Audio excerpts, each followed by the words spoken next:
নাম শাওন, বাসা বিক্রমপুর, বাবা মাজহার উদ্দিন ধান ব্যবসায়ী, মা আজদা খাতুন গৃহিণী। পড়াশোনার কারণে প্রায় ৬ বছর ধরে ঢাকার খিলগাঁওয়ে বসবাস শাওনের। সেখানে ওয়েট শাওন নামটুকু ঠিক আছে, শুধু বাবা মা এর নাম অজানা ছিল, তাই বলতে পারছি না ঠিক না ভুল। বাট ও আমাকে বলেছে ওরা ঢাকার পার্মানেন্ট রেজিডেন্ট। তাহলে বিক্রমপুর হবে কেন? আর ওর বাবার পরিচয় বলেছে বাংলাদেশ ব্যাংকের কর্মকর্তা। সিক্ত ফোনের দিকে তাকিয়ে থেকে মৃদুস্বরে উত্তর দেয়, আমার সোর্স রং হবে না, হয়তো তোমাকে মিথ্যে বলেছে। একজন মানুষের একের পর এক মিথ্যাচারের গল্প শুনতে শুনতে অন্তি ক্লান্ত হয়ে ওঠে, দুহাতে মুখ ঢেকে ফাঁস করে দীর্ঘশ্বাস ফেলে। এই গোটা মানুষটাকে নিয়েই এখন তার সন্দেহ হচ্ছে। গভীর অনুসন্ধান চালালে নিশ্চয়ই ধরা পড়ে যাবে, প্রমাণ হবে পুরোটাই মিথ্যার চাদরে আবৃত শাওন নামক ধুরন্ধর এই ব্যক্তি।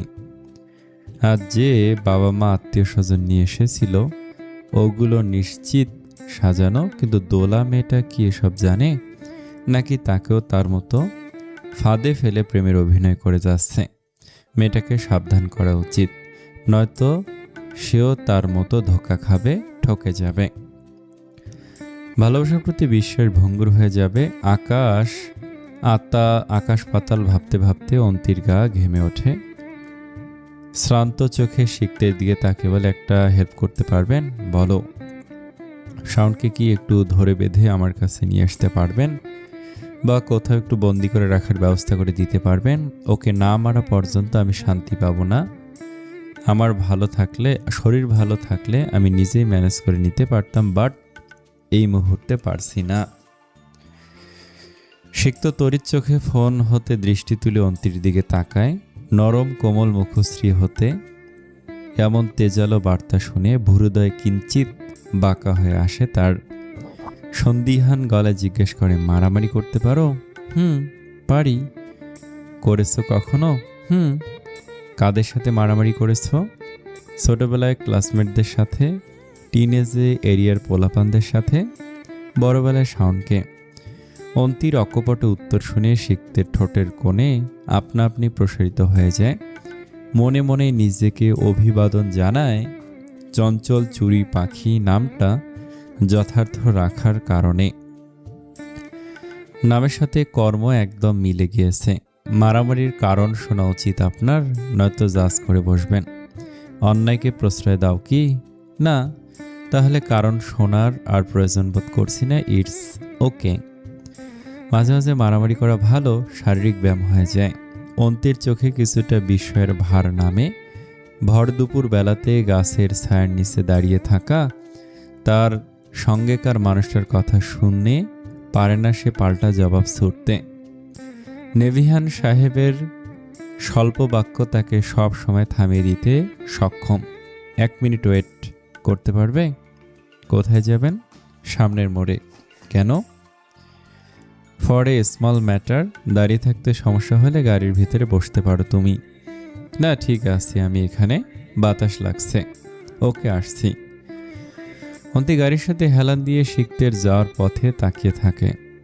লোকটা কোথায় যাচ্ছে, কেন যাচ্ছে বুঝতে পারে না সে। ওনার কার্যক্রম, কথাবার্তা সবকিছুতে কেমন একটা পরিপাটি ছাপ লুকিয়ে থাকে। নির্মল, শান্ত, কোনো বিশৃঙ্খলা নেই। এই তো শাওনের বিষয়ে সমস্ত কিছু খোলাসা করা হলো। অন্তিত ভেবেই নিয়েছিল উনি নিশ্চিত রেগে দগ্ধ হয়ে 8-10টা বয়ফ্রেন্ডের মতো তেড়ে ফুরে এক্ষুনি যাবেন শাওনকে মারতে। বিয়ে পর্যন্ত গড়িয়ে গিয়েছে বিষয়টা, সেখানে চুপ থাকা তো প্রশ্নই আসে না। শাওনের শেষকৃত্য সম্পূর্ণ করাটাও অসম্ভব কিছু ছিল না, কিন্তু হলো তো বিপরীত। রাগ তো দূরে থাক, তার কপাল সামান্য ভাঁজ পর্যন্ত হয়নি। নীরবে চুপচাপ সবকিছু শুধু শুনেই গেলেন। পাল্টা প্রতিক্রিয়া জানানোর বিন্দু মাত্র আভাস তৈরি হয়নি তার মাঝে। এমনটা সম্ভব যে মানব নির্দ্বিধায় একটা মানুষকে মেরে ফেলার নির্দেশ দিতে পারে, রিসিপশনিস্টকে মেরে নাক ফাটিয়ে দিতে পারে, সেই মানব এমন হিমশীতল বরফের ন্যায় ঠান্ডাও হয়ে থাকতে পারে? সিক্তকে নিয়ে ভাবতে গিয়ে অন্তির মাথায় জট পেকে আসে, বুকের মধ্যে খানিকটা ভয় এসে ভিড়ে। তার মানে ওনার মধ্যে কি কোনো রহস্য লুকিয়ে আছে, যেটা সে সচক্ষে দেখেও দেখতে পারছে না? উফ অন্তি, একটু বেশি ভাবছো তুমি। সবাই কি তোমার মতো যে একটু কিছু হলেই ছন্ন ছাড়া লাগামহীন ঘোড়ার মতো দাপিয়ে বেড়াবে? আমি সোজাসাপটা মানুষ, রহস্য পছন্দ করি না, এজন্য একটু ভয় লাগছে, তাছাড়া কিছু না। ওনার ভেতরে রহস্যকে খুঁজতে বলেছে তোমাকে। পারলে ওনার ভালোবাসাটিকে অনুভব করার চেষ্টা করো, যেটা তোমাকে স্বস্তি দিবে, শান্তি দিবে। তোমাকে কেউ যদি জিজ্ঞেস করে হু ইজ হি, তোর উত্তরটা যেন হয় উনি সেই মানুষটা যার উপস্থিতিতে আমি চোখ বন্ধ করে নির্বিঘ্নে হেঁটে মহাসাগর পাড়ি দিতে পারি। এমন আস্থা মনের ভেতর তৈরি করো। বলছি তো ঠকবে না। বলছো তুমি ঠকবো না? এখনো সন্দেহ করছো? হারানোর ভয় অত্যাধিক। আগলে রাখো নিজের ভালোবাসাটাকে, হারাবে না কখনো। মনস্তাত্ত্বিক আলাপনে অন্তি ক্ষান্ত হয়। ভালোবাসার সুমিষ্ট ঘ্রাণ নাকে লাগতেই তার মলিন চোখে মুখে এক অপার স্নিগ্ধতা ছেয়ে যায়। পাথর চাপা বুকটা দীর্ঘ সময় পর আজ এতটা হালকা লাগছে, মনে হচ্ছে জীবনের অর্ধেক ভার নেমে গিয়েছে কাঁধ হতে। যে কাঁধে চাপা কষ্ট, একাকিত্ব ভার করে বসেছিল, তারা যেন কারো হাতের স্পর্শ পেয়ে নিশ্চিহ্ন হয়ে গিয়েছে অসীম দূরত্বে। সত্যি হয়তো আর তাদের ফেরার সম্ভাবনা নেই। চা। নিমগ্ন ভাবনার মাঝে অতি নিকটে পুরুষ কণ্ঠ শ্রবণ হতে অন্তি খানিকটা কেঁপে ওঠে। দুর্বল শরীরের কারণে ভঙ্গুরতা আজ যেন একটু বেশি। ঘাড় ঘুরিয়ে তাকাতেই দেখতে পায় গরম গরম ধোয়া ওঠা চা। লাল মাটির কাপ নিয়ে হাজির হয়েছেন তার নেভিয়ান সাহেব। গরম চা খেতে পারো?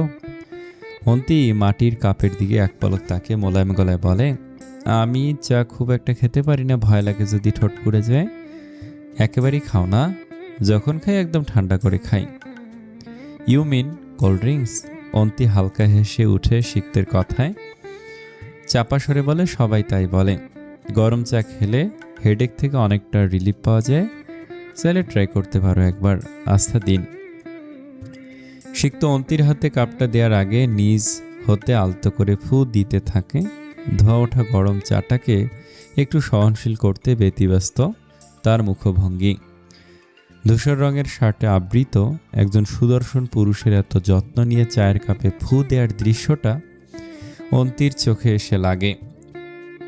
দুটি চোখ তার স্থির হয়ে যায় মানুষটার ওপরে। কি বিশেষণ দেয়া যায় তাকে? মডেস্ট, হাম্বল অর জেন্টলম্যান হবে হয়তো তিনটেই। একটু আগে অন্তির দোটানায় ডুবে যাওয়া মনটা এক নিমিষে হাফ ছেড়ে দম নিয়ে উঠে পড়ে। সিক্তের বাড়ানো চায়ের কাপে হালকা চুমুক টেনে সে দৃষ্টি সরিয়ে নেয় অদূরে। উষ্ণ শীতল চা পানে মননে মস্তিষ্কে সেই সাথে ঠোঁট জুড়ে এক প্রশান্তির হাওয়া বয়ে যায়। লোমে লোমে শিহরণ জাগিয়ে জানান দেয়, gentleman is a lifestyle, not a level. পার হয় নিরিবিলি সুন্দর মুহূর্ত, মেঘলা আকাশ, শিনশিনে বাতাস আর প্রিয় মানুষের সান্নিধ্য। প্রকৃতির কোলে এতগুলো উপহার অন্তিকে পরিপূর্ণ করে তোলে। উপভোগ্য এই মুহূর্তে হুট করে গাড়ির হর্নে তার মনে উড়ন্ত ডানাগুলো গুটিয়ে নিম্নে পতিত হয়। পিছু ঘুরে তাকাতেই দেখতে পায় সাদা রঙের একখানা কার। তুমি কি আমাকে 2 বা 3 ঘন্টা সময় দিতে পারবে? সিক্তের প্রশ্নে অন্তি জিজ্ঞাসু দৃষ্টিতে তাকিয়ে থাকে। হঠাৎ এমন সময় চাওয়ার কারণ সে ঠাউর করতে পারে না। সিক্ত পরিস্থিতি সহজ করতে স্থির গলায় বলে, আপু এসেছে তোমাকে তার বাসায় নিয়ে যেতে। আমি 1 বা 1.5 ঘন্টা পরেই তোমাকে আপুর বাসা থেকে নিয়ে আসব। আনিশা আপুর কথা মনে হতে অন্তি লজ্জায় আড়ষ্ট বনে চলে যায়। অমন অনাকাঙ্ক্ষিত ঘটনার পর আজ এই পরিণতিতে ফের মুখোমুখি। কি জবাব দিবে সে? আপু নিশ্চয়ই বলবে, সেই তো আমার ভাইয়ের কাছে ফিরে এলে, কি দরকার ছিল পালিয়ে যাওয়ার। বি ইজি, আপু খুব ফ্রেন্ডলি, তোমার কোনো সমস্যা হবে না। শিখতের আশ্বস্ততায় অন্তি জোরপূর্বক ঠোঁট প্রসারিত করে মাথা নাড়ায়। মনে মনে অনিচ্ছা প্রকাশ করলেও তা উন্মুক্ত করে না। নিজ হাতে আগে আগে পা বাড়ায় সাদা কারের দিকে। আনিশা গাড়ি থেকে নেমে আসে। অন্তিকে দেখামাত্র কোনো প্রকার দ্বিধা দ্বন্দ্ব ছাড়াই আদুরে আলিঙ্গন করে নেয়। আর এতেই ছন্নছাড় রমণী হয়ে পড়ে হতবিহ্বল। বুকের ভিতরে ধকধক করে হাতুড়ি পেটার আওয়াজ সে শুনতে পায়। কি হচ্ছে কিছুই বুঝতে পারছে না। আনিশা আপু তাকে এভাবে জড়িয়ে ধরল। তাকে? তার মানে কি বকবে না? একটু অসুস্থ, please take care to her, লাঞ্চটা প্রপারলি। জি স্যার, জি স্যার। আপনি নিশ্চিন্তে থাকুন, আর বলতে হবে না। আপনার ওনাকে আমি আপনার মতোই ট্রিট করার চেষ্টা করব। সিক্ত আনিশার কথায় ক্ষীণ হাসে। শান্ত গলা বলে, ওকে, আমি তাড়াতাড়ি আসার ট্রাই করব। কোনো প্রয়োজন নেই, আমি নিজেই তাকে নিয়ে আসছি, যাও তুমি। থ্যাঙ্কস। দুই ভাই বোনের কথা পুরাই মাথার উপর দিয়েছে অন্তির। কোথায় নিয়ে যাবে, কি করবে কিছুই বুঝতে পারে না। আজকে নিজের এত স্থিতিশীলতা দেখে সে বেশ অবাক হয়। হয়তো অসুস্থতার কারণে এমন লাগছে, নয়তো এতক্ষণে তিরিং বিরিং করে কতবারই যে উড়াউড়ি হয়ে যেত। বেলা 2:30। অপরাজিতা লজ মিসেস আদিবার কিচেনের কর্ম এখনো শেষ না হলেও প্রায় শেষের দিকে। সিক্ত বাসায় থাকলে তার রান্নার চাপ একটু বেশি থাকে। এই ছেলে তাদের মতো মশলাযুক্ত খাবার খায় না, তার জন্য সব সময় একটা দুইটা আইটেম আলাদা করতে হয়।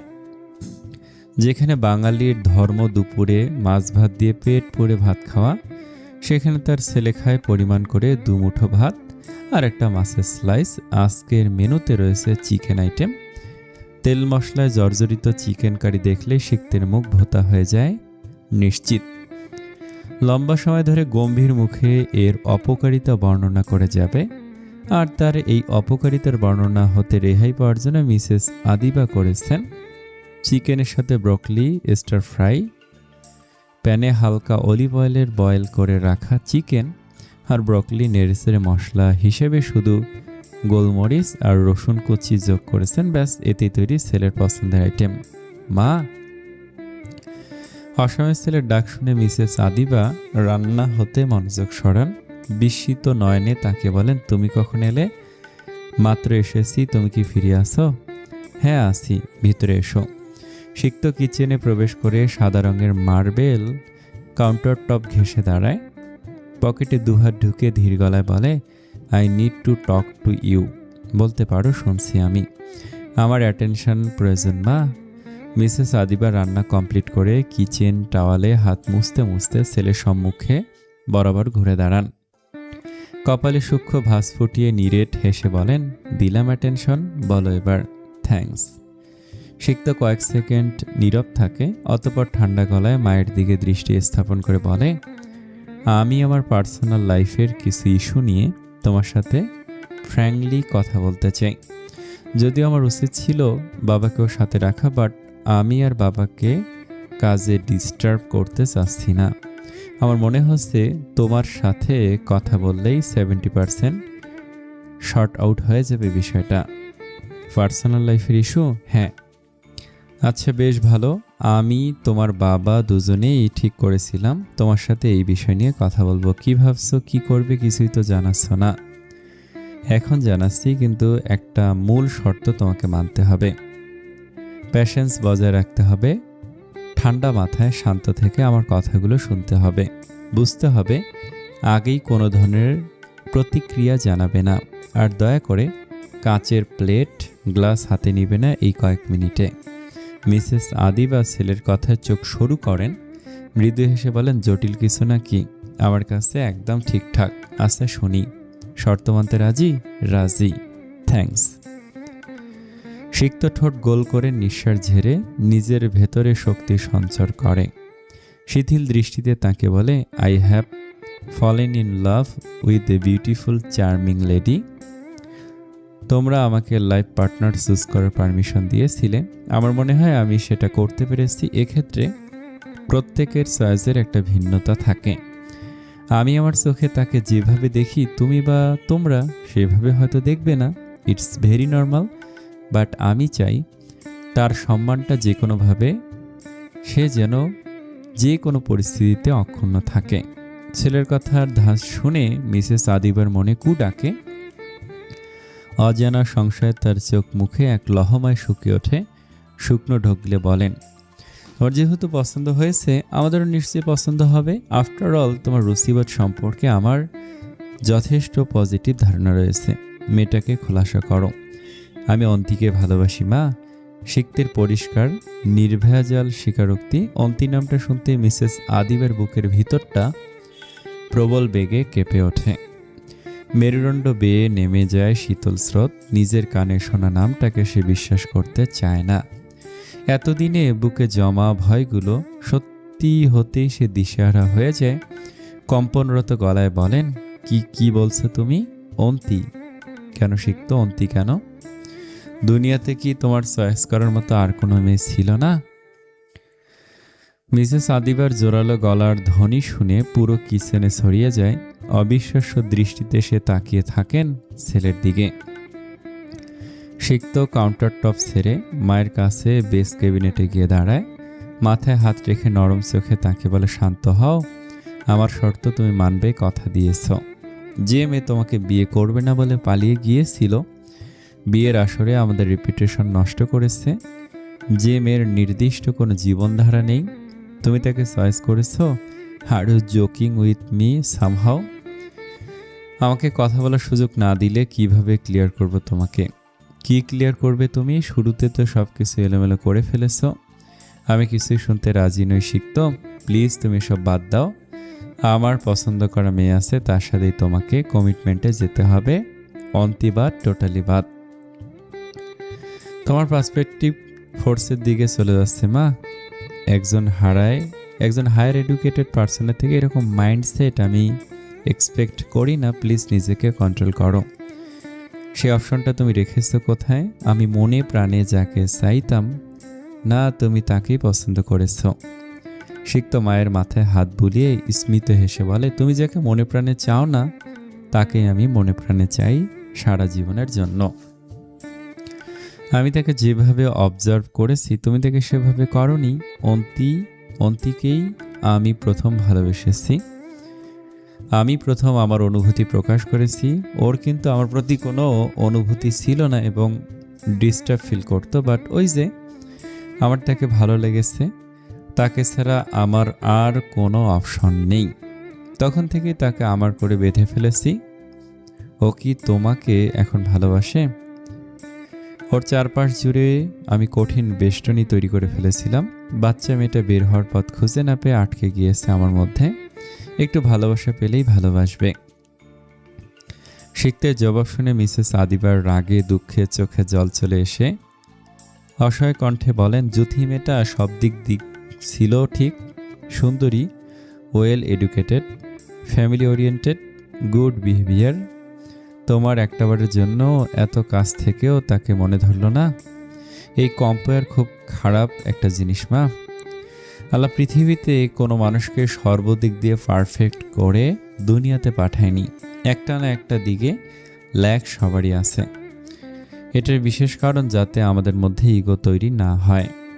একজন ফুল পারফেক্ট জন্য তাকেই চয়েস করতে হবে এমন নয়। তাহলে জ্যোতির চেয়ে কখনো যদি আরও পারফেক্ট কাউকে তোমার চোখে পড়ে তখন কি বলবে তাকে চুজ করতে? না। তাহলে তুমি কি চাও না তোমার লাইফটা একটু সুন্দর হোক? অন্তির মধ্যে কি এমন পেলে?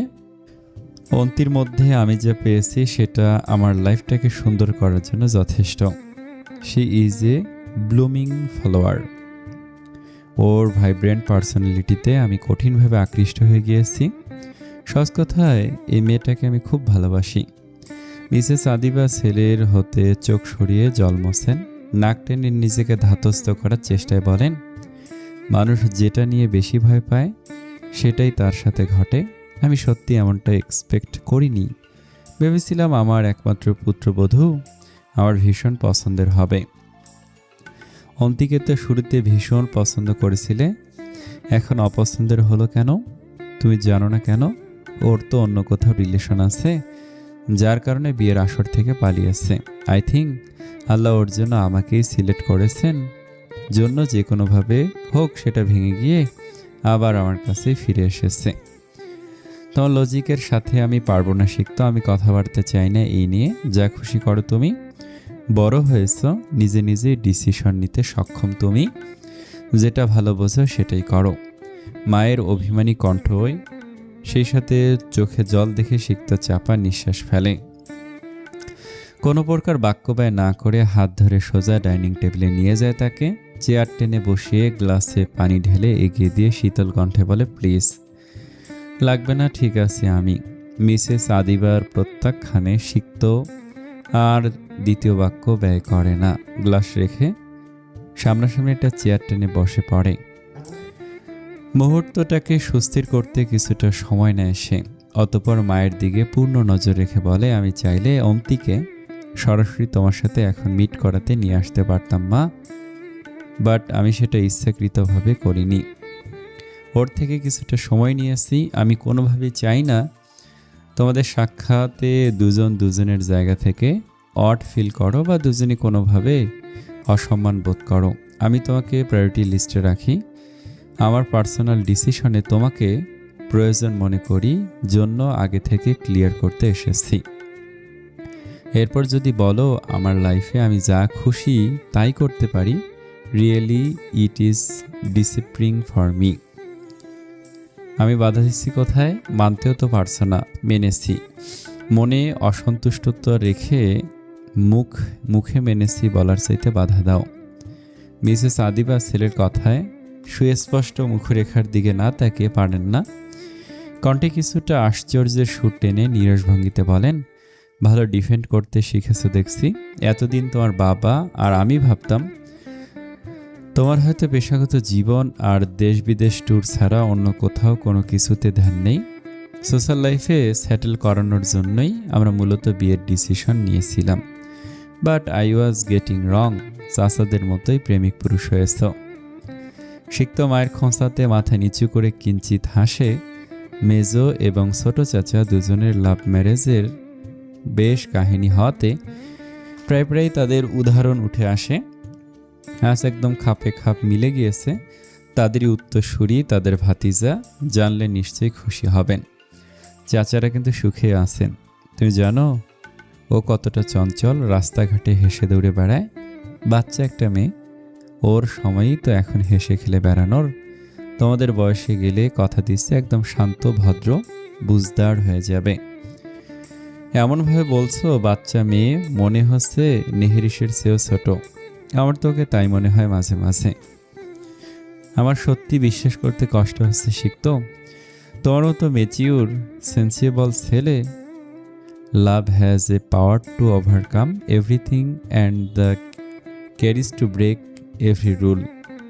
আমি এমন কিছুই না যে আমাকে উপরে তুলতে গিয়ে অপরজনকে ছোট করবে।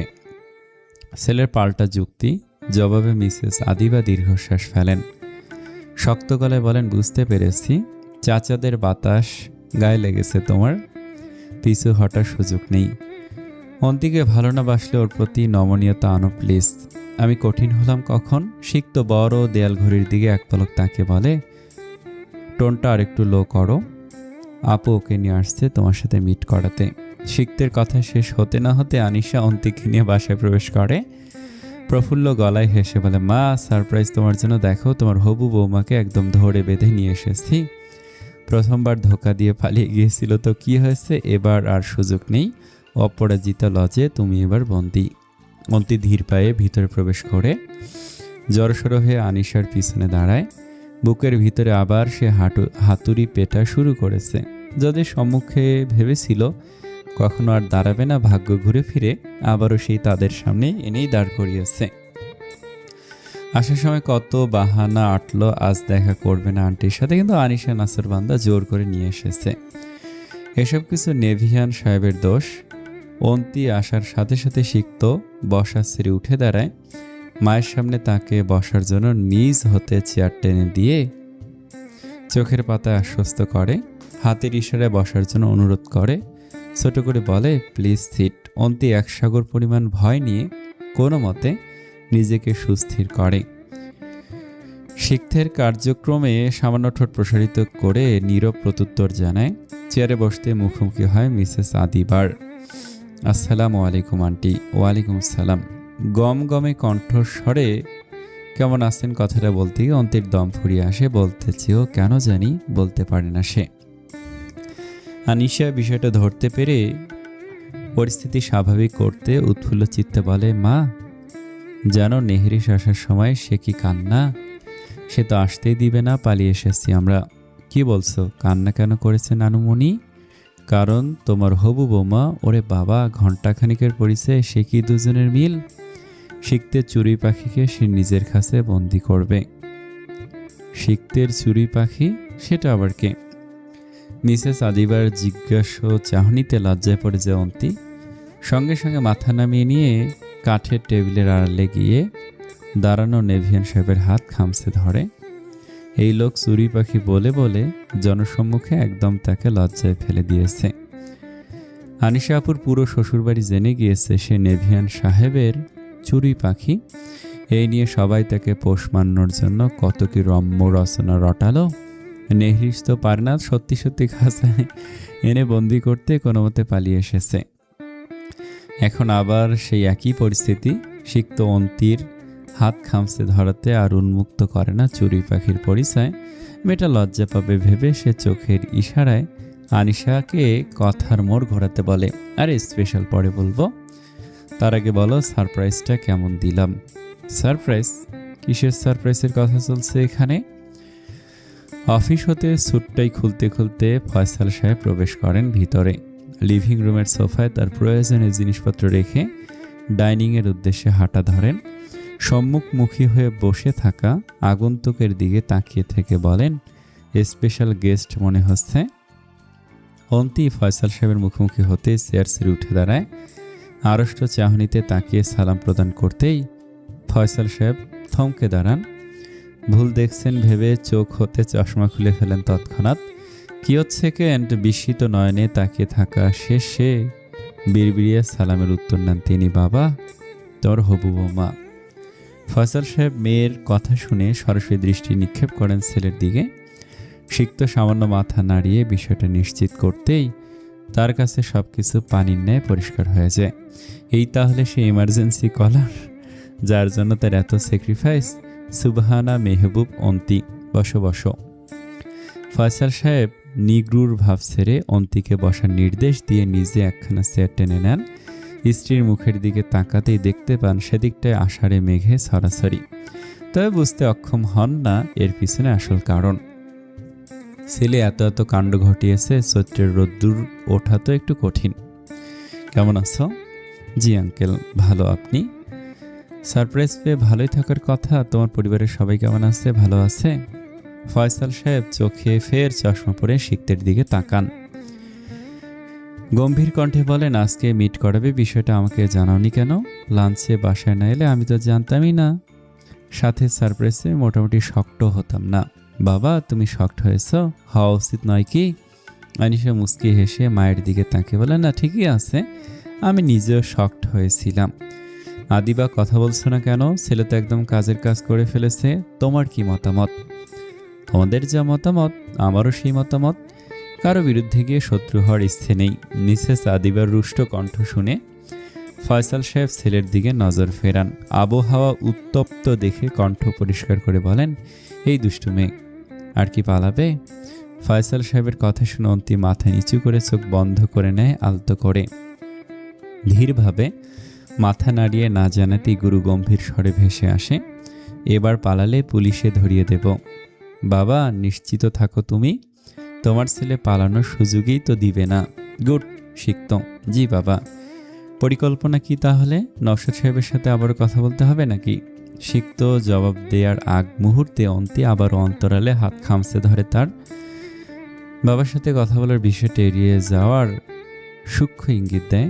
শিখত অন্তির দিকে এক নজর তাকিয়ে শান্ত গলায় বলে, আমাদের আরও একটু সময় প্রয়োজন। ওয়েল, তবে খুব বেশি সময় লাগবে না আশা করি। Hope so. ফয়সাল সাহেব হাত ঘড়িতে সময় দেখে কপাল কুঁচকে ফেলেন। ভারী গলায় বলেন, লাঞ্চের সময় পেরিয়ে গেল, স্পেশাল গেস্ট এসেছে, তাকে না খাইয়ে বসিয়ে রেখেছো তোমরা। সামনে কোনো নাস্তাও রাখুনি। হোয়াট ইজ দিস সিক্ত? বাবার জেরার কবলে পড়ে সিক্ত প্রত্যুত্তর করার আগেই অন্তি নিজ হতে মিনমিনে স্বরে বলে ওঠে, আমি লাঞ্চ করেছি আঙ্কেল আপুর বাসায়। সেটা তো আপুর বাসায় করেছো, হবু শ্বশুর বাড়িতে তো আর করনি। আনিশা মা, যাও পিসিটার জন্য নাস্তা নিয়ে আসো। আচ্ছা আমি যাচ্ছি। আপুর বাসায় খেলেও নেহরিসের মতো একটুখানি ভাত খেয়েছো তুমি পাখি। ফলমূল এসব এনো না, একটু ফাস্টফুড জাতীয় বা চিপস চকলেট এনো। বাবা দুপুরে এসব কে খায়? সিক্তের প্রশ্নে ফয়সাল সাহেব গমগমে সুরে বলেন, তুমি চুপ করো। দুষ্টু প্রজাতির বাচ্চা মেয়েকে ঘরে তোলার পায়চারি করছো, দায়িত্ব নিতে শেখো। রান্নাবান্না পারো অন্তি? এতক্ষণ পর হবু শাশুড়ি মায়ের কণ্ঠ পেতেই অন্তি শুকনো ঢোক গিলে। তার বাম হাত এখন সিক্তের হাতের মধ্যে নিবদ্ধ। লোকটার তালুর কি অবস্থা কে জানে। হবু শ্বশুর শাশুড়ি ইন্টারভিউতে বারে বারে নখ দিয়ে আঁচড় কেটে যাচ্ছে, সেখানে লোকটাও নিদারুণ চিত্তে তা সইয়ে এখন একদম নিজে শক্তভাবে ধরে রেখেছে। হাত ছুটানোর কোনো পথ আর নেই। না জানলেও সমস্যা নেই, জাস্ট গরম পানিতে ভেজিটেবল বয়েল করা জানলেই এনাফ। তোমার উডবি হাজব্যান্ডের এটাই প্রিয় খাবার। মিসেস আদিবার প্রশ্ন কৌশলে উত্তরে দিতেই সিক্ত সন্তুষ্টমূলক চাহনি নিক্ষেপ করে বাবার প্রতি। ফয়সাল সাহেব স্ত্রীকে এড়িয়ে গোপন সুরে ছেলের সাথে তাল মেলান। নিজের ভাব গাম্ভীর্য বজায় রেখে বলেন, তোমার জন্য আমার কত স্যাক্রিফাইস করতে হয়েছে জানা উচিত মেয়ে। শুধুমাত্র তোমার কারণে আমার চট্টগ্রামে ডিল মিস হয়ে গিয়েছে। আজকে যাওয়ার পথে গাড়ি থেকে নেমে রিক্সা করে 15 মিনিট লেটে গিয়েছে অফিসে। বলো এর প্রতিদান কি? বাবা প্রতিদান রাখো তো, গরম গরম সামোসা খাওয়া আগে। ট্রে করে গরম গরম সামোসা, সস, সেই সাথে কিছু চিপস নিয়ে আসে আনিসা অতিথি আপ্যায়নে। অন্তির সামনে রেখে দিয়ে হাসি মুখ করে বলে, সরি বেশি কিছু করতে পারিনি, আমার দৌড় এই পর্যন্তই। অনেক করেছো মা, মেয়ের হাতের সামোসার মজাই আলাদা। তোমার মেয়ের হাতের সামোসা? Are you kidding?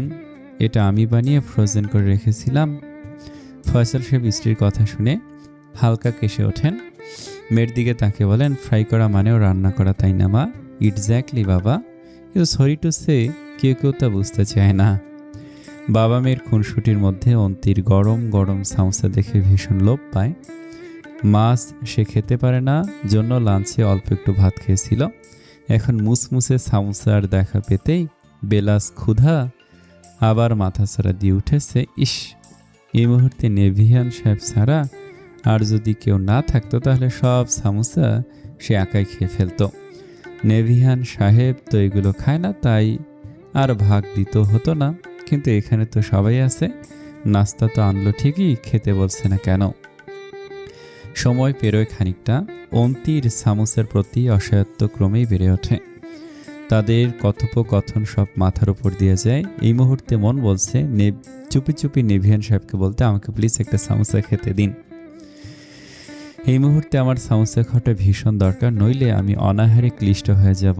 নিজের খায়েশ পূরণ করার জন্য সর্বদা তৎপর চঞ্চল চুরুই উপায়ন্তর না পেয়ে অবশেষে তৃতীয়বারের মতো আষ্টে পৃষ্ঠে জড়ানো সিক্তের বাম হাতে আবারও নখের আঁচড় কাটে সে।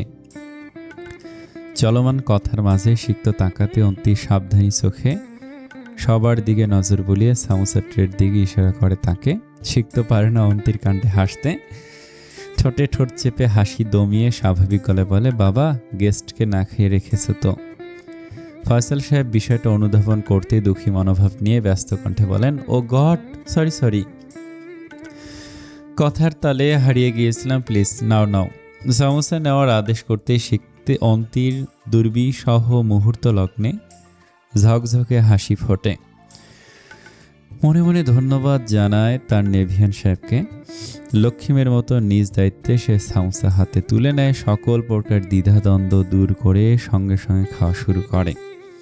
চঞ্চল চুরুইয়ের সরলতা মিসেস আদিবার কাছে যেন দৃষ্টিকটু না লাগে, সেজন্য ফয়সাল সাহেব আনিশাও সঙ্গ দেয় তাকে। জমজমাট হয়ে ওঠে তাদের আড্ডা। অন্তির মনে এতক্ষণে সমস্ত মেঘ কেটে সূর্যের হাসি দেখা দেয়। সিক্ত অন্তির সহজ হয়ে যাওয়া লক্ষ্য করে হাত ছেড়ে দেয়। অবশেষে হাতের তালুতে তার নখের আঁচড়ে একদম রক্ত বের হয়ে আসার উপক্রম। এক নজর নিজের হাতের দিকে চোখ বুলিয়ে সবার চক্ষু আড়াল করতে সে দু পকেটে হাত ঢুকিয়ে নেয়। আমি একটু উঠছি, মনে হচ্ছে প্রেশার লো হয়ে গেছে, একটু রেস্ট নিতে হবে। কি বলছো, ডাক্তার ডাকবো? মিসেস আদিবা চেয়ার ছেড়ে ওঠেন সন্তর্পণে, নরম গলায় বলেন, প্রয়োজন নেই, রেস্ট নিলেই ঠিক হয়ে যাবে, আসছি অন্তি। শেষের কথাটুকু মিসেস আদিবা নিজ ইচ্ছেতে বললেন নাকি ছেলের উপস্থিতিতে বলেন বোঝা দেয়, তবে তার নরম গলা শুনে অন্তি হাফ ছেড়ে বাঁচেন। অন্যদিকে মা চলে যেতে আনিশা টিপ টিপ পায়ে শিখতের পাশে এসে দাঁড়ায়, কানের কাছে ফিসফিস করে বলে, গুলগুলু বাবু, এত কেন তোমার বুদ্ধি? হ্যাঁ, সত্যি তারিফ না করে পারছি না। অ্যাম্বুলেন্স হতে সোজা প্রেশার মাপার যন্ত্রে নিয়ে এসেছ, গুড গুড।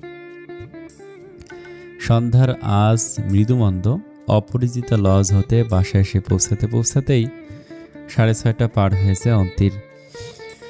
মনের মধ্যে চাপা আতঙ্ক নিয়ে সে কলিং বেল বাজায়। কে জানে ভিতরে কি তুলকালাম চলছে। কুটিলা বুদ্ধির রানী তো নিশ্চিত বাবাকে একদম বুঝিয়ে সুঝিয়ে আগুন তৈরি করে রেখেছে। এখন স্ফুলুঙ্গের রেশ ছড়ানো বাকি। দরজা খুলে দেয় রুমা। অন্তিকে দেখা মাত্র চিল্লে ওঠে সে, গোল গোল চোখ করে বিস্মিত গলায় বলে, অন্তি আপা, তুমি আইছো? অন্তি রুমার অভিব্যক্তি দেখে নিরুত্তর ভঙ্গিতে পাশ কাটিয়ে ভিতরে প্রবেশ করে। পায়ের জুতো খুলতে খুলতে আশেপাশে চোখ বুলিয়ে ঠান্ডা গলায় বলে, এত অবাক হচ্ছে কেন? না মানে সচরাচর অশান্তি হইলে তো তুমি বাড়ি ফেরো না, তাই জিগাইলাম। আমি তো ভাবছি 5-7 দিন পরে তোমার দেখা পামো। ব্যতিক্রম হওয়াটা অস্বাভাবিক কিছু না। যাই হোক, বাসা তো ঠান্ডা কেউ নেই। রুমা দীর্ঘশ্বাস ফেলে দরজা লাগাতে লাগাতে বলে, স্নেহা আপা আছে তো? অন্তি সামান্য কপাল কুঁচকে আসে। বাসায় শুধু স্নেহা আছে শুনে ড্রয়িং রুমের কাছাকাছি আসতে চোখ আটকে যায় সোফাতে। এক গাদায় বিয়ে শপিং দেখা মাত্র অন্তরাত্মা কেঁপে ওঠে। লাল শাড়ি, গহনার বক্স দেখে তৎক্ষণাৎ রুমার দিকে তাকায়, নীরব গলা জিজ্ঞেস করে, এগুলো কি? তোমার বিয়ার সব জিনিস বড় সাহেব ম্যাডাম নিয়ে আসাইছে। এসব নাটক না করলে কি নয়? শান্ত হওয়া পা। অন্তির মেজাজ শান্তর বদলে আরো গরম হয়ে ওঠে। এতবার মানা করার পরেও এত জোর জবরদস্তি কেন? জ্বলে পুড়ে মরল যারা একেবারের জন্য ফিরে তাকায় না, বেঁচে আছে কি মরে গিয়েছে খোঁজ নেওয়ার প্রয়োজন বোধ করে না, তাদের বিয়ে নিয়ে এত তৎপর কেন? ঘাট থেকে ঝামেলা নামানো বুঝির পায় তারা, মিথ্যুক প্রতারক। শাওনের কথা মনে হতেই গা গুলি ওঠে অন্তির। ক্রোধের সংবরণ করতে না পেরে সোফার উপরে রাখা শাড়ি গয়নার বক্স হাতে নিয়ে সিটকে ফেলে দেয় ফ্লোরের মাঝে। গহনার বক্সতে সমস্ত গহনা ঝনঝন আওয়াজ তুলে ছড়িয়ে পড়ে। একাকার হয়ে যায় পুরো ফ্লোর। অন্তি আপা, শান্ত হ তুমি, এমন কইরো না। এগুলো বাইরের বিনে ফেলে দিয়ে আসো। ম্যাডাম আমারে তাইলে আর আস্ত রাখবো না, তুমি শান্ত হও। কি শান্ত হব আমি? আমার জন্য ওনাদেরকে এত ভাবতে বলেছে কে? অন্তির জোরালো গলার আওয়াজ পেতেই নিজ কক্ষ হতে বের হয়ে ড্রয়িং রুমের দিকে আসে স্নেহা। বয়সে সে অন্তির চেয়ে 1.5 বছরের ছোট হলেও চেহারার গড়নে প্রায় সমবয়সী মনে হয়। চোখে মুখে একরাশ বিরক্তি ভাব নিয়ে বলে, তোমার বিয়ে করতে এতক্ষণ আপত্তি? বিয়েটা করলে তো সমস্ত ঝামেলা মিটে যায়। রোজ রোজ এত নাটকের তো কোনো প্রয়োজন নেই। অন্তি পিছু ফিরে তাকে স্নেহাকে দেখে তার দিকে গিয়ে আসে। মুখোমুখি দাঁড়িয়ে দুহাত বুকের সাথে ভাঁজ করে রেখে চল শক্ত করে বলে, তোর মাকে দয়া করে বলো নাটক কম করে করতে, এসব থার্ড ক্লাস কোয়ালিটিস বাদ দিতে। এসব বিয়ে নিয়ে ছলছাতুরি করতে কে বলেছে ওনাকে? সে কি গেম খেলতে চায় আমার সাথে? গেম খেলবে কেন? কেন এর উত্তর অনেক রয়েছে, বাট আমি এই মুহূর্তে দিতে ইচ্ছুক নই। শুধু তাকে বলে দিবে বাবার কাছে অযথা বিয়ে নিয়ে যেন সিন ক্রিয়েট না করে। আমাকে নিয়ে তার এত ভাবতে হবে না, সে নিজের মেয়েকে নিয়ে ভাবুক। আমি তো ওর মতো নয় যে আমাকে নিয়ে মামনি বাবাকে ভাবতে হবে। সমস্যা তো এই বাসায় তোমাকে নিয়ে। তোমার ছন্নছাড়া জীবনের কারণে আমাদের রেপুটেশন খারাপ হয়। অন্তি বাঁকা হাসে স্নেহার কথায় তিক্ত গলায় বলে, আমার জীবন কোথাও দায়বদ্ধ নেই যে আমাকে তোমাদের রেপুটেশন নিয়ে ভাবতে হবে।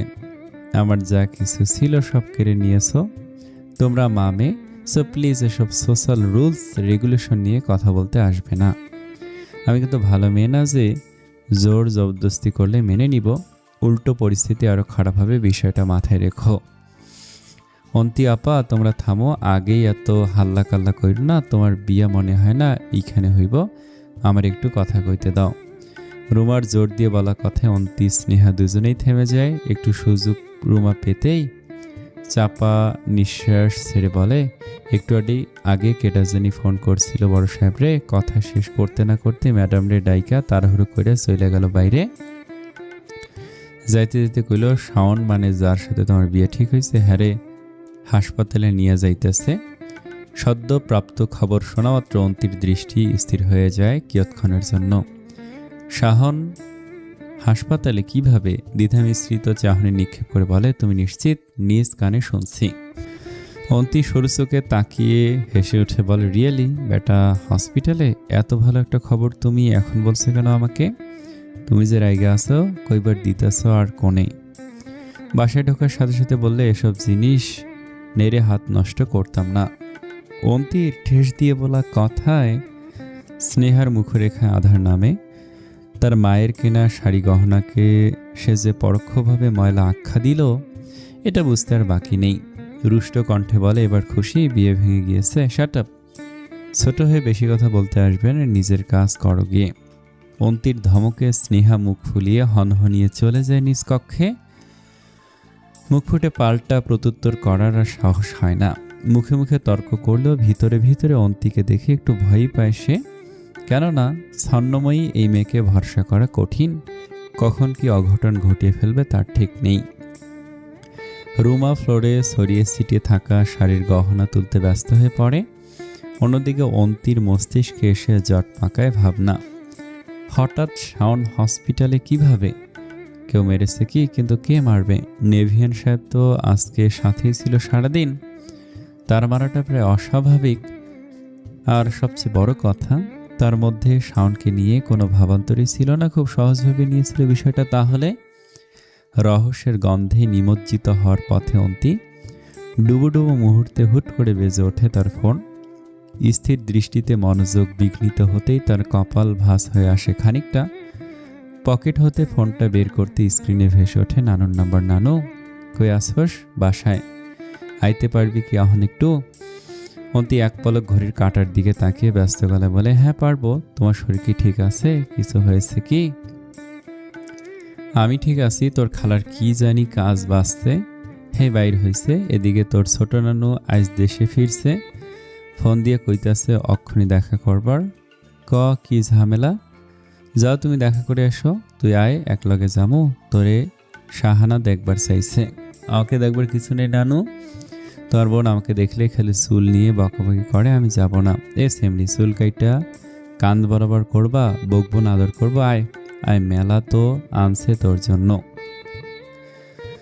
অন্তি নখ দিয়ে দাঁত খুঁড়তে খুঁড়তে নীরস গলায় বলে, তুমি গিয়ে নিয়ে আসো, বড় একটা ব্যাগ নিয়ে যাও, সাথে করে যা যা দিবে সব নিয়ে আসবে। ফর্মালিটি বজায় রেখো, যেন বইল না থাক থাক এত দিতে হবে না। সেমনি তাও যাইবি না তুই? আমি তোমার বাসায় আসছি, চাবি রেখে যেও।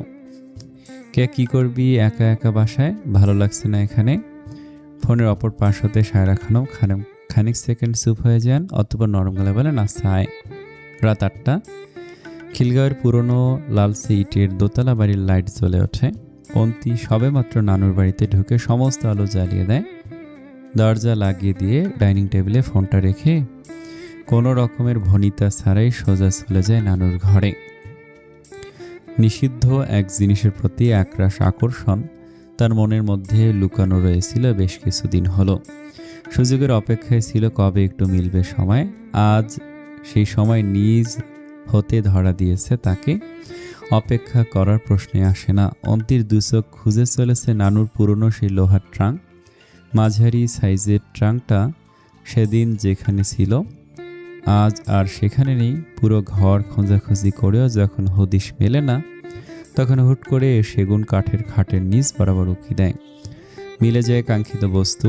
মুখে প্রাপ্তির হাসির রেশ দেখা দিতে মেঝেতে বসে খাটের নিচ হতে ট্রাঙ্কটা টেনে সামনে নিয়ে আসে। ট্রাঙ্কে কোনো তালা না লাগানো দেখে খানিকটা বিস্মিত হলেও তা ভ্রুক্ষেপ করে না সে। তড়িঘড়ি করে ট্রাঙ্কটা খোলে, একে একে 3টে কাঁথা উল্টিয়ে পাল্টে দেখে সে। কিন্তু দুর্ভাগ্যবশত কোনো ভাজে সেদিনকার হলদেটে রঙের খবরের কাগজ খুঁজে পায় না। অন্তির কপালে ঘাম জমে ওঠে। সবগুলো কাঁথার ভাঁজ খুলে এলোমেলো করে পুঙ্খানুপুঙ্খভাবে দেখেও কোনো লাভ হয় না। তবে কি খালামণি নিজের কাছে রেখেছে? এত ভয় যে নানুর ট্রাঙ্কে রাখার মতো সাহস করে উঠতে পারেনি। কি এমন গুরুত্বপূর্ণ কাগজ ছিল? অন্তির ভিতরে জানার আগ্রহ দ্বিগুণ হারে বেড়ে যায়। মুখরেখা অদ্ভুত এক শক্তি এসে ভেড়ে ট্রাঙ্কটা কোনো মতে খাটের নিচে চাপিয়ে দিয়ে সে হাত ঝেড়ে উঠে পড়ে। গলার সঙ্গে পেঁচিয়ে রাখা স্কার্ফটা বিছানায় রেখে সে লম্বা করে নিঃশ্বাস টেনে নেয়। অতঃপর সরাসরি চলে যায় খালামণির ঘরে। ড্রেসিং টেবিলের ড্রয়ার হতে শুরু করে খাটের জাজিম, টেবিলের মধ্যে সব বইয়ের পৃষ্ঠা তন্ন তন্ন করে খুঁজে বেড়ায় সে। গরমে ঘেমে একাকার হয়ে কপাল বেয়ে টুপ করে ঝরে পড়ে এক ফোঁটা শ্বেতকণা। মুখরেখা লাল হয়ে ওঠে, তবু হাল ছাড়ে না এই দুরন্ত কা। সময়ের দিকে সতর্ক নজর রেখে সে তার অভিযান চালিয়ে যায় নিখুঁতভাবে। সবকিছু খোঁজা হতেই সব শেষে চলে যায় কাবার্ডের কাছে। খালামণির একান্ত জিনিস রাখার জায়গায় খোঁজ চালাতে একটু দ্বিধাবোধ হলেও তা এড়িয়ে যায় চুপি সারে। কাবার্ড খুলে তাকে সাজানো জামদানি শাড়ি, সালোয়ার কামিজ, কাপড়ের স্তূপ সরিয়ে হন্য হয়ে খুঁজতে থাকে। এক কোণে একটা সাদা রঙের ফাইলের সন্ধান পেতে দৃষ্টি তার থমকে যায়। তৎক্ষণাৎ ফাইলটা হাতে নিয়ে খুলে ফেলে সে। বহুল কাঙ্ক্ষিত সেই হলদেটে বিবর্ণ খবরের কাগজ দেখা পেতেই স্বস্তির নিঃশ্বাস ফেলে অন্তি। ক্লান্ত চোখে প্রথম পাতায় সাদা কালো কালিতে জীর্ণ হয়ে আসা খবরের কাগজের ওপর লেখা, হেডলাইন জুড়ে স্পষ্ট লেখা, বিশিষ্ট শিল্পপতি নওশাদ চৌধুরীর স্ত্রী সানজিদা চৌধুরী দুর্বৃত্তদের হাতে খুন। অন্তির দৃষ্টি আটকে যায় লেখাটার ওপর। মস্তিষ্কে এসে বাড়ি খায় লেখাটা। বুঝে উঠতে পারে না এর ভাবার্থ। শরীর টলে ওঠা মুহূর্তে সে নিজেকে সংবরণ করে নেওয়ার চেষ্টা করে পুরোটা পড়া শুরু করে। দৈনিক প্রভাত, 15 মে 1997। আমাদের বিশেষ প্রতিনিধি, ঢাকা। রাজধানীর বসুন্ধরা আবাসিক এলাকার D block, road number 3 Chowdhury প্যালেসে এক মর্মান্তিক হত্যাকাণ্ডের শিকার হয়েছেন বিশিষ্ট শিল্পপতি ও আইফা গ্রুপ অব ইন্ডাস্ট্রির স্বত্বাধিকারী নওশাদ চৌধুরীর সহধর্মিণী সানজিদা চৌধুরী। শনিবার 12 মে রাত প্রায় 1টার দিকে দুর্বৃত্তদের ছুরি আঘাতে নিহত হন তিনি। রাত 2:30টার দিকে অ্যাম্বুলেন্সে করে তাকে ইউনাইটেড হসপিটালে নিয়ে যাওয়া হলে কর্তব্যরত চিকিৎসক তাকে মৃত ঘোষণা করেন। প্রাথমিক পরীক্ষায় জানা যায় হামলাকারীরা তার পেটে ও বুকে 3বার ছুরি চালিয়েছেন।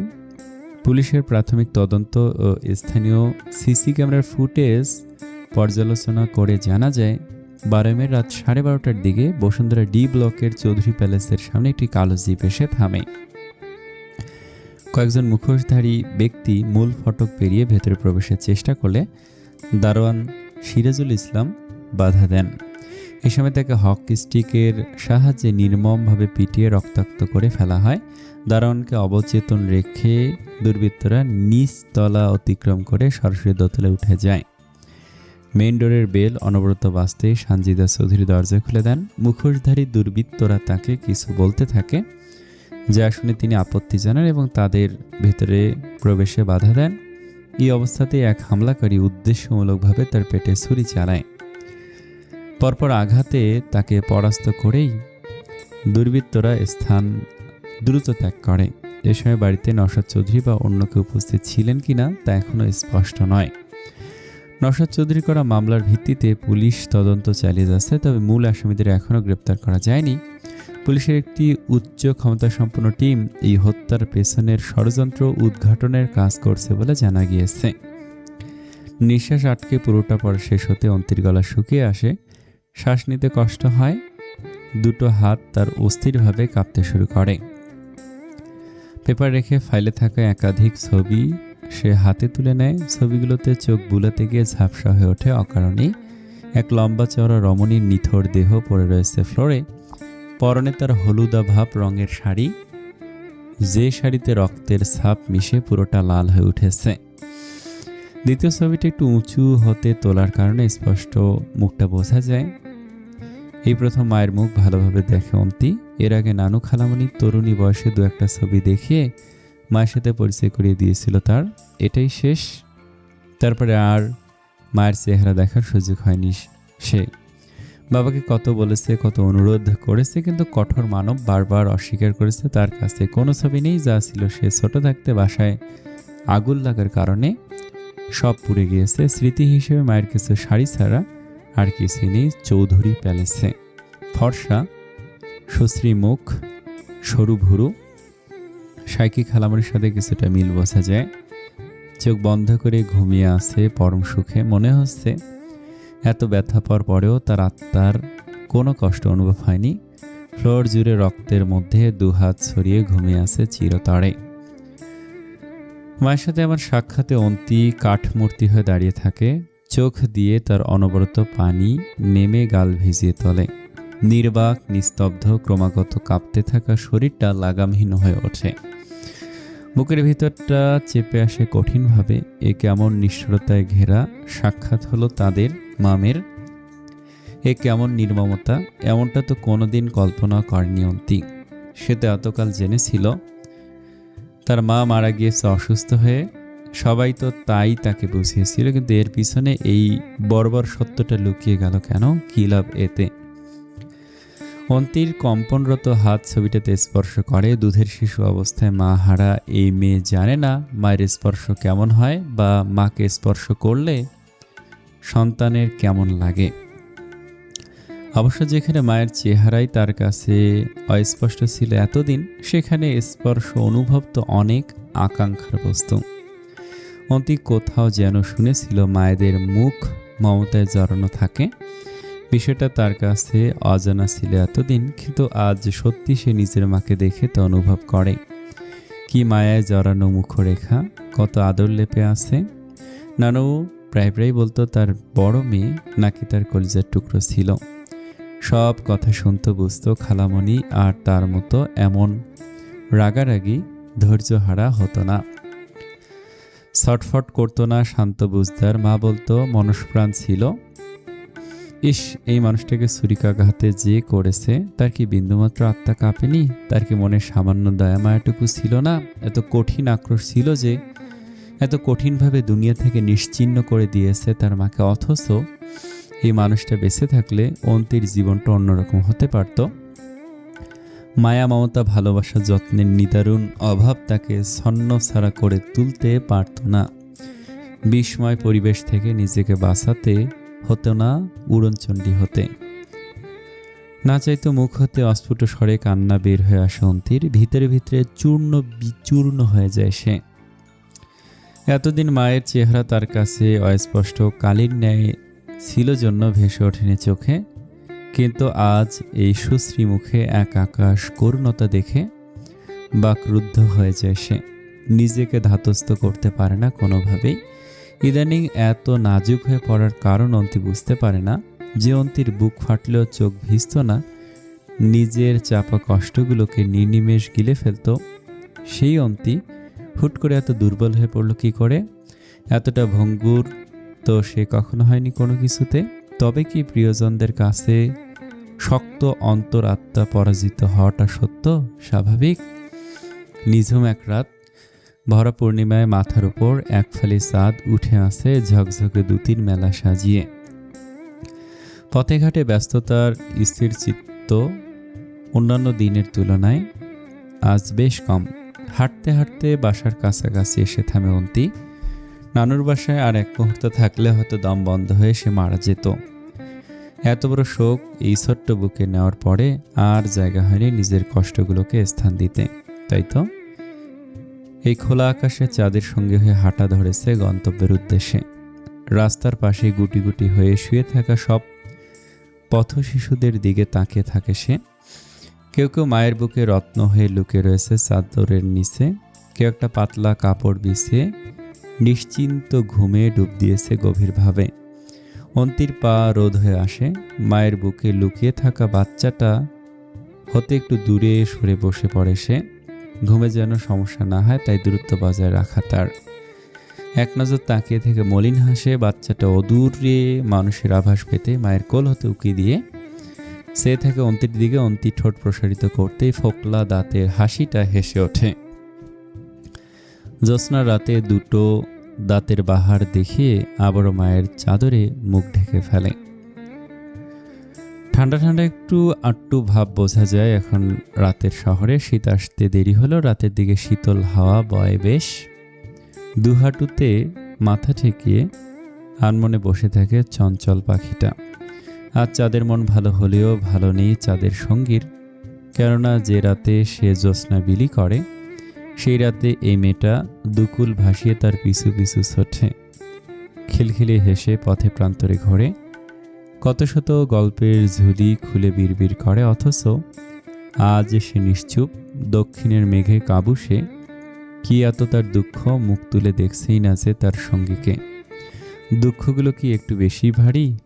মেলি চিকন কণ্ঠ শ্রবণে আসতেই অন্তি হাঁটু হতে মুখ তুলে ঘাড় ঘুরিয়ে তাকায়। জল জলে চাঁদের মতো মিষ্টি একখানা অচেনা মুখের দেখা পেতেই সে নিরুত্তর হয়ে তাকিয়ে থাকে। হালকা সবুজ রঙা সালোয়ার কামিজে আবৃত সুন্দরী কামিনীটি নির্দ্বিধায় পাশে বসে তার। নরম হেসে বলে, অনেকক্ষণ ধরে নোটিশ করেছিলাম তোমাকে। মনে হলো এই মুহূর্তে তুমি বড্ড একা, একটু সঙ্গ পেলে মন্দ হবে না, তাই চলে এলাম। তুমি কি আনকমফোর্টেবল ফিল করছো? অন্তি অবাক নয়নে তাকিয়ে থেকে মাথা নাড়ায়, জানায় তার কোনো অসুবিধা হচ্ছে না। তবে জিজ্ঞাস্য চাহনি তার স্পষ্ট ফুটে ওঠে। অপর রমণীতে বুঝতে পেরে আলতস্বরে বলে, Shehrin. Onti, Bashundhara D block, road number 4, Bashundhara D block, road number 2। বাহ, আমরা তো তাহলে নেইবার। শেহরিন অন্তির আর একটু কাজ ঘেঁষে বসে। সুদৃষ্টিতে তাকে বলে, তোমাকে দেখে মনে হচ্ছে আমার চেয়ে ছোট হবে। কোথায় পড়ছো? অনার্স শেষ হয়েছে 8 মাস আগে। কাছাকাছি প্রায়, বাট একটু বড়। আমি তোমার জব প্রিপারেশন নিচ্ছ? না, তুমি? চলছে। আচ্ছা, একটা কথা রাখি, আমার প্রশ্নের উত্তর কিন্তু এখনো পাইনি। অন্তি মলিন মুখ হয়ে মৃদু হাসে। ভিতরে গুমট আভাসকে দমিয়ে ছোট করে বলে, মনে হচ্ছে তোমার সাথে বোধহয় আমার কিছু একটাতে মিল রয়েছে। যে মিলটার কারণে অচেনা হয়ে আমি তোমার দুঃখটা নিজের চোখে দেখতে পেরেছি। তো জানো আমার দুঃখটা কি? শেহরিন যৎসামান্য হেসে অন্তির চোখে চোখ রেখে ধীর গলায় বলে, অন্য অনেক দুঃখ থাকতে পারে যেটা আমি জানি না, তবে এর মধ্যে একটা কমন দুঃখ হয়তো আমার মতো তোমারও রয়েছে, যার কারণে খোলা আকাশের বুকে নিজেকে শান্ত করতে এসেছ। শুনি সেটা। অন্তির আগ্রহী দৃষ্টিতে শেহরিন তার চোখ আটকে রেখে বলে, সৃষ্টিকর্তা হয়তো আমাদের দুজনকেই এমন একটা আশ্রয়ের অভাব দিয়েছেন, যে আশ্রয়ে লেপে থাকে এক সুমধুর ঘ্রাণ, যা হয় সবচেয়ে নিরাপদ, যা থাকলে মনের ভিতরে অব্যক্ত অনুভূতি প্রকাশ করতে আমাদের খুব একটা প্রয়োজন পড়ে না প্রকৃতির। অন্তি শেহরিনের কথার মর্মার্থ এক নিমিষে ধরে ফেলে। নয়নজোড়া তার বিস্ময়ে ঢেউ তোলে। ক্ষীণস্বরে বলে, ঠিক আমিও আশ্রয়হীন। শেহরিন নিজের ভাবনার সঠিক প্রমাণ পাওয়া মাত্র ম্লান হেসে বলে, কি এক যন্ত্রণা, তাই না? বিষাক্ত এক যন্ত্রণা। তোমার কি মায়ের আদর মনে আছে? আছে। ক্লাস 5 অবধি সৌভাগ্য হয়েছিল, অথচ দেখো সেখানে আমি জানি না মা মানে কি। আদর তো অনেক দূরের। শেহরিন অন্তির দিকে গাঢ় নজরে তাকাতে অন্তি ঠোঁট চেপে হেসে বলে, she return to Allah, leaving me behind as a new born. Shehrin চোখ বন্ধ করে নেয়, সঙ্গে সঙ্গে দম ফুরে নিঃশ্বাস টেনে বলে, আল্লাহ তোমার সহায় হোক আঙ্কেল। মরুভূমিতে বৃষ্টি নামার মাত্র শেহরিন অন্তির হতে দৃষ্টি সরিয়ে আকাশের দিকে তাকায়। স্বতঃস্ফূর্ত কণ্ঠে বলে, নিজেকে খুব ভাগ্যবতী মনে হচ্ছে জানো।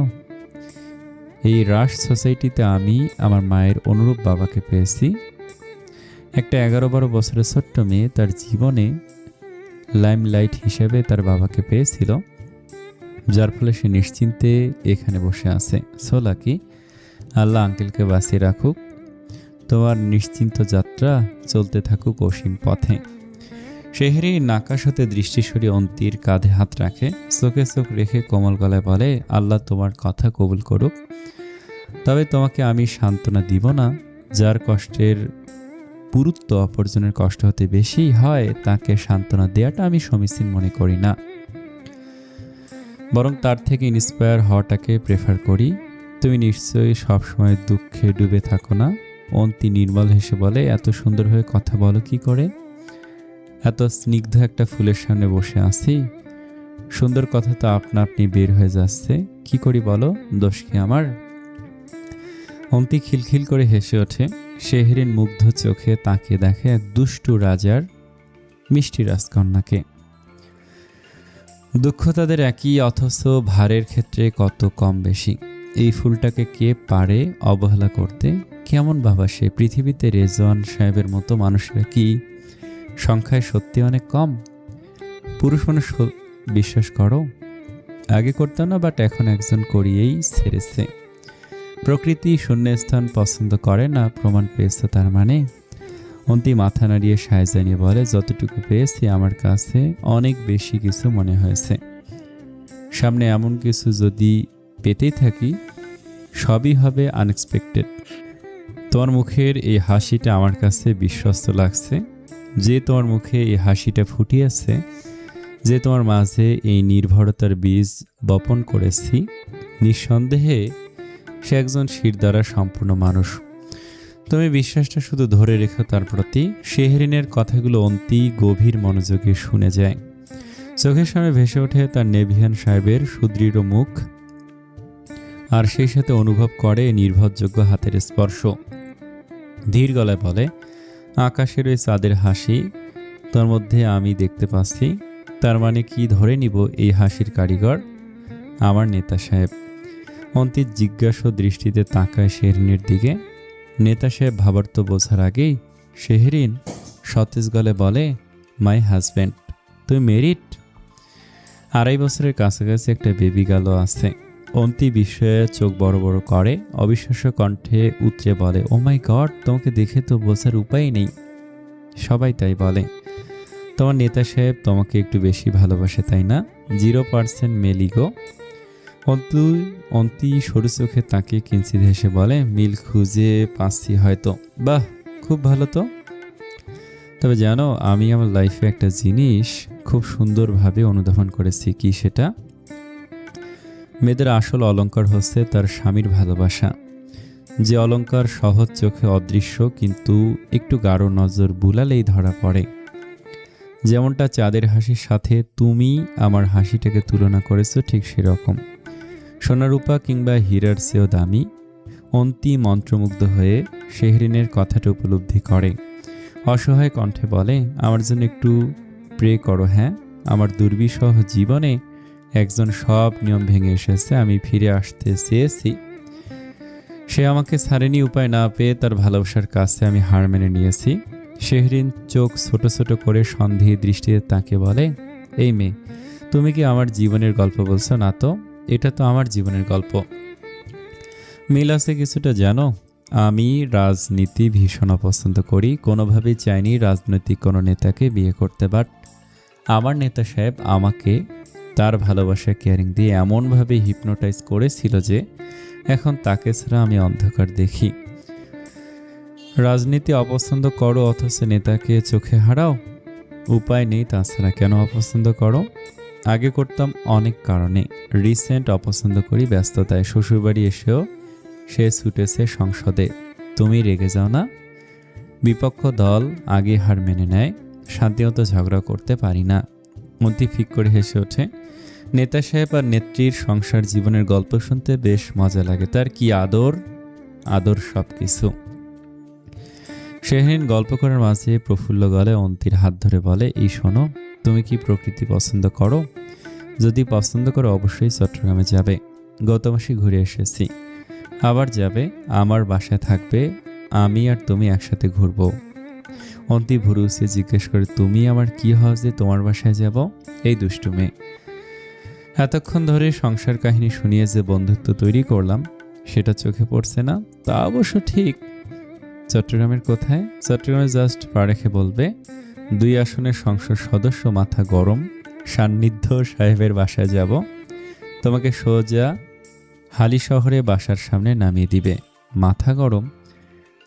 স্বামীর এতক্ষণ প্রশংসা করলাম, আর একটু দোষ না বললে হয়। অন্তি হাসি চাপিয়ে রাখতে গিয়েও পারে না, মিটমিটি হেসে বলে, তোমরা তো দেখছি ভালো প্রতিদ্বন্দ্বী একে অপরের। শেহরিন বসা ছেড়ে উঠে পড়ে, হাত বাড়িয়ে অন্তিকে টেনে তুলতে তুলতে বলে, যে জবের জন্য প্রিপারেশন নিচ্ছি সেটা ফুলফিল করতে সক্ষম হলে ভবিষ্যতে প্রফেশনাল লাইফে তার বিপক্ষে যাওয়ার সম্ভাবনা রয়েছে।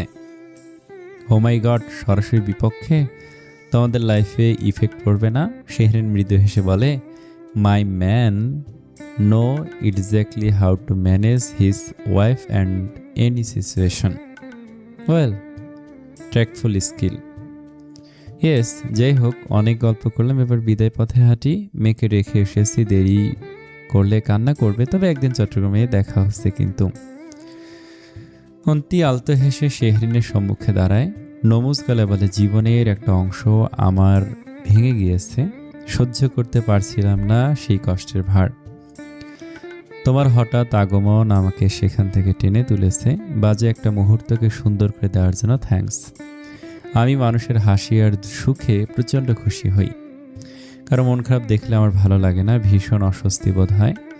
একটা ফুটফুটে ফুল যদি পাপড়ি ঝরিয়ে বসে থাকে আনমনে, সেটা আমি নিজ চোখে দেখে সহ্য করতে পারবো না। Stay strong girl. যাদের জীবনের শোক থাকে বেশি, তাদের পাথর হতে হয়। অন্তি ঈষৎ হেসে অভিবাদন জানায় শেহরিনের কথাকে, শুকনো ঠোঁট ভিজে বলে, ভালো থেকো। চট্টগ্রামের বউকে দেখতে নিশ্চয়ই একদিন চট্টগ্রামে যাব, আশায় থাকব। আকাশের বুক জলজল করা নক্ষত্র যেন একটা সময় পর ধীরে ধীরে মিলিয়ে যায় গভীরে। ঠিক তেমনি শেহরিনের প্রস্থানটাকে অন্তির কাছে নক্ষত্র মিলিয়ে যাওয়ার মতো লাগে। এতক্ষণ তার দুটি সমস্ত অন্ধকার কাটিয়ে আলোয় আলোয় আলোকিত করেছিল চারপাশ। অন্তি দীর্ঘশ্বাস ফেলে ফুটপাতে শুয়ে থাকা মা আর মেয়ের বুকের মাঝে চাদরে মোড়ানো ঘুমন্ত বাচ্চাটার দিকে এগিয়ে যায় সে সন্তর্পণে। হাঁটু ভেঙে বসে সাবধানী হাতে বুলিয়ে দেয় বাচ্চাটার মাথা। পকেটে যা ছিল তা বের করে গুছে দেয় আধঘুমে নিমজ্জিত মায়ের হাতে। ফিসফিস করে বলে, নশ্বর এই পৃথিবীতে এত কেন বৈচিত্র্য? কারো ঘর আছে তো মানুষ নেই, কারো মানুষ আছে তো ঘর নেই। খোরশেদ ভাই, আপনার সাথে কিছু কথা আছে, সময় হবে কি? সাত সকালে অন্তির কণ্ঠ শুনে খোরশেদ চায়ের কাপ নিয়ে গার্ড রুম থেকে বের হয়ে আসে। চোখ দুটোতে তার খানিকটা বিস্ময়ের রেশ এসে ভিড়ে অন্তিকে দেখা মাত্র। সদ্য ঘুম থেকে ওঠা রমণীর সকালবেলা 11টা-12টার দিকে, আর সে কিনা আজ এসেছে ভোরবেলাতে। কি দরকার? জি আপা বলেন। ব্যস্ত? না না। অন্তি খোরশেদের হাতে চায়ের কাপ দেখে ঠান্ডা স্বরে বলে, চাটা শেষ করে আসুন। সমস্যা নেই আপা, আপনি বলতে পারেন। আমারও সমস্যা নেই, আপনি চাটা শেষ করে আসুন। বাড়ির মালকিনের মেয়ের আদেশে খোরশেদ আর দ্বিরুক্তি করে না। হাজার হোক ভ্রাত্য, তারা যেটা বলবে সেটাই শুনতে হবে। গার্ড রুমের ভিতরে গিয়ে সে তাড়াতাড়ি করে চা শেষ করে আর কাজে লেগে পড়ে। সেই সাথে আর চোখে তাকিয়ে দেখে বাইরে অপেক্ষারত অন্তির দিকে। কপাল তার সামান্য ভাঁজ হয়ে আসে। চাকরি জীবনের এতকালে কখনই কোনো দরকার এই রমণী তার কাছে আসেনি। কথা হতো খুব সামান্য, তাও সেটা গেট খোলা নিয়ে। সেখানে প্রায় সময়েই দ্বন্দ্ববাস্ত সময়ের তারতম্য নিয়ে। খোরশেদ চা শেষ করে কাপটা রেখে ছোটে বাহিরে অপেক্ষারত রমণীর সামনে দাঁড়িয়ে নত চোখে তাকিয়ে বলে, আপা শেষ? বলতে পারেন এখন। অন্তি ঘাড় ঘুরিয়ে তাকায় খোরশেদের দিকে। হালকা হলুদ টি শার্টের উপরে জড়ানো পাতলা চাদরের আড়ালে দুহাত বুকে আষ্টে বিষ্টে বেঁধে নিয়ে ধীর গলায় বলে, আপনি কত বছর ধরে এখানে চাকরি করছেন মনে আছে কি? হ্যাঁ আছে তো, এই তো সামনের শ্রাবণে 12/13 পড়ব। 20 বছর বয়সে এইখানে কামে আইছি। কেন আপা? 9 সাল। তার মানে? আচ্ছা, আপনি আসার আগে এই বাসার দারোয়ান কে ছিল সেটা কি মনে আছে? খোরশেদ বিস্তর হেসে বলে, যখন এই বাসায় আইছি তখন কোনো দারোয়ান ছিল না। তাই শুনছি আমি আসার 3 দিন আগে যে ছিল সে কাজ সাইডে চলে গেছে। এখন কে আসছিল আমি জানি না। আচ্ছা, বুঝতে পেরেছি, কিন্তু আপা এসব তো আপনারও জানার কথা, আপনার মনে নেই? আমি জন্ম থেকে 11 বছর পর্যন্ত নানুর কাছে থেকে এসেছি। এরপরে 12তে যখন পা দিই তখন আমাকে এই বাসায় নিয়ে আসা হয়, আর এসে আমি আপনাকে দেখছি। ও আচ্ছা। অন্তি ঠোঁটে ঠোঁট চেপে কিছু একটা ভাবনায় মশগুল হয়ে পড়ে। চোখের পলক অনড় রেখে এক দৃষ্টিতে মাটির দিকে তাকে বলে, আমাকে আপনাদের রেজিস্টার খাতা দেখাতে পারবেন? রেজিস্টার খাতা? হাজিরা খাতা? আপনাদের পরিচয় বা তথ্য লেখা থাকে যাতে? ওসব তো নাই। খোরশেদের অকপটে না উত্তরে অন্তির কপাল কুঁচকে আসে। চোখে চোখ রেখে নিরেট গলায় বলে, আছে। আপনি একটু ভিতরে গিয়ে যে কাঠের আলমারিটা আছে সেটা খুঁজে খুঁজে দেখুন। আপা, এসবে তো আমাদের অনুমতি নাই, এগুলো ম্যানেজার ভাই দেখে, আর তাছাড়া স্যার জানলে চাকরি বাতিল করে দিবে। আজগুবি কথা বলবেন না, একটা খাতার জন্য কেউ চাকরি বাতিল করবে না, আর করলে আমি বিষয়টা দেখব, আপনি গিয়ে নিয়ে আসুন।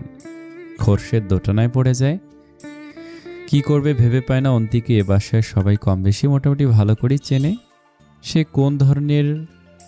কোনো ধরনের ডরহীন লাগাম ছাড়া মেয়ে, এই নিয়ে কোনো সন্দেহ নেই কারো।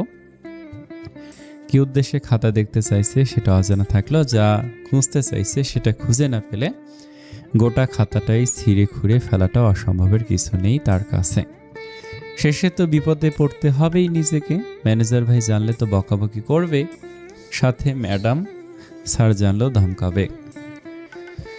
তোমাকে এত সতর্ক করার পরেও কেন ওর কথা শুনেছে যে ও চাকরি বাতিল? তোমার আগাম বিপদের কথা মনে হতেই খোরশেদের মুখ ফ্যাকাশ হয়ে ওঠে। নিজেকে বাঁচাতে সে উল্টো পথ খুঁজতে থাকে। জড়সড় ভঙ্গিতে দাঁড়িয়ে বলে, আপা, আমার কাছে আলমারির চাবি নেই, বড় সাহেবের কাছে আছে।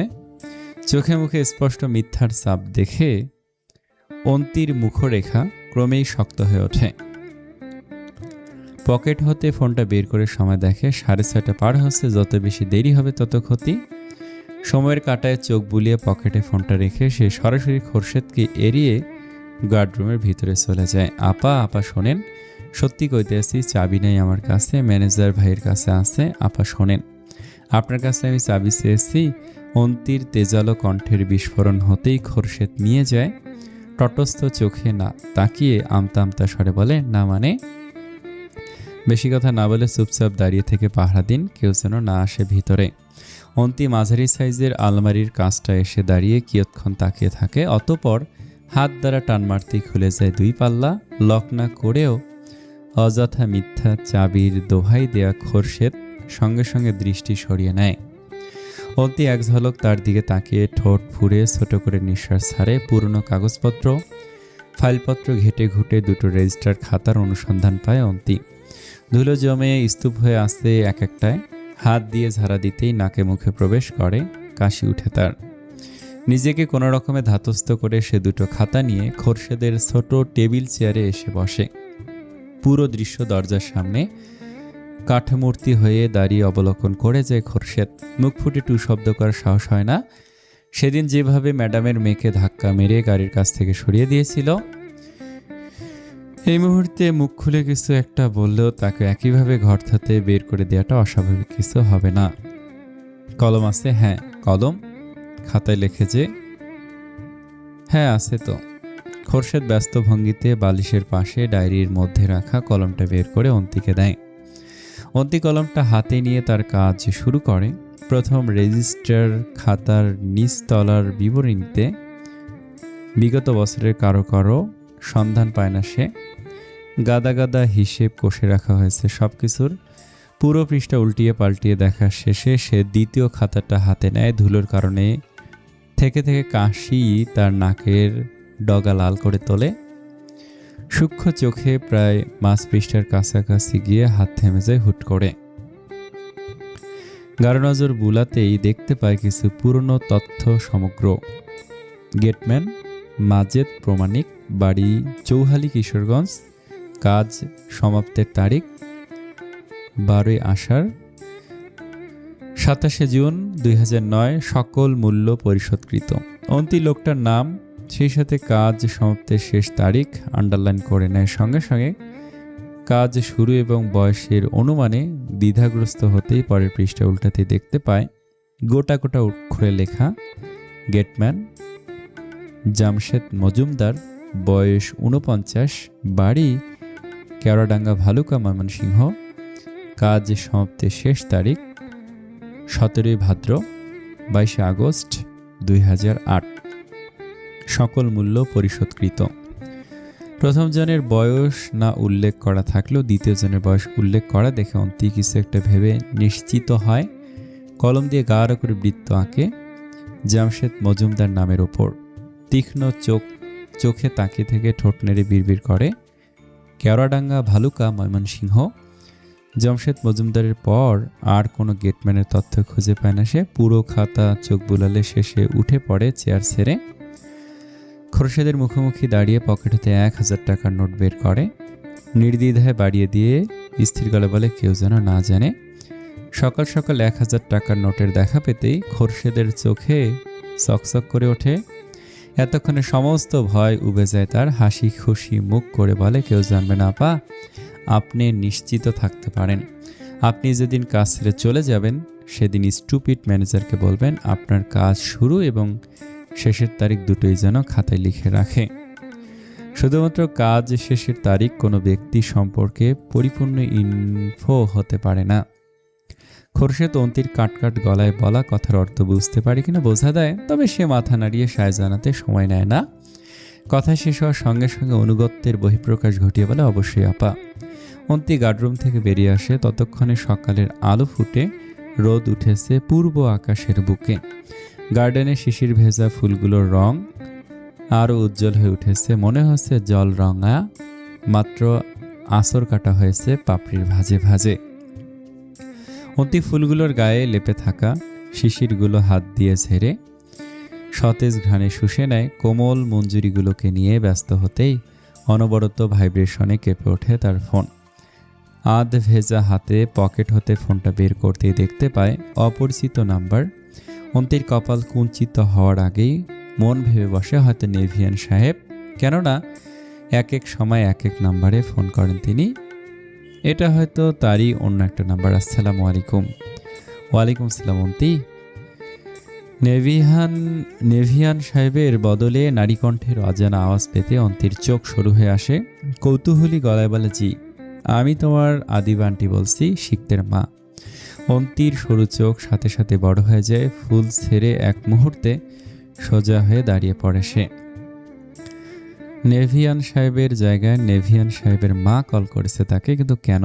হঠাৎ জেকে বসা দ্বিধাদ্বন্দ্ব কাটিয়ে শুকনো ঢোক গিলে সে। নমুজ গলায় বলে, কেমন আছেন আন্টি? ভালো আছি, তুমি কেমন আছো? জি ভালো। মন্তি, তোমার সাথে আমার কিছু কথা ছিল। জি বলুন। ফোনে নয়, সামনাসামনি বলতে চাচ্ছি।